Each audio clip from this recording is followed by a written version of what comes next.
મારી મમ્માને એમ કહેતી હતી, મમ્મા મારી સાથે મારી ફ્રેન્ડ બેઠી છે ને, તો કોઈ બેન સાથે રમેશ પણ નહીં અને કોઈ બેન સાથે વાત પણ નહીં કરું. તો મમ્માએ કીધું વાત તો બધાયની સાથે કરવાની. જો કાગડો તો કોઈને ન ગમે. જો કાગડો ઘરની ઉપર આવીને બેઠો હોય ને, કા કા કરતો હોય ને, તો બધા એને ઉતારી દે.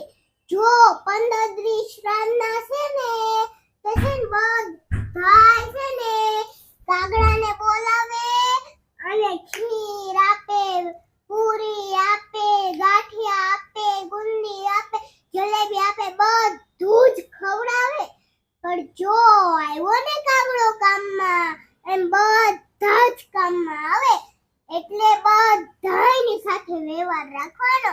મેં સાચું કીધું ને? કોમેન્ટ કરો.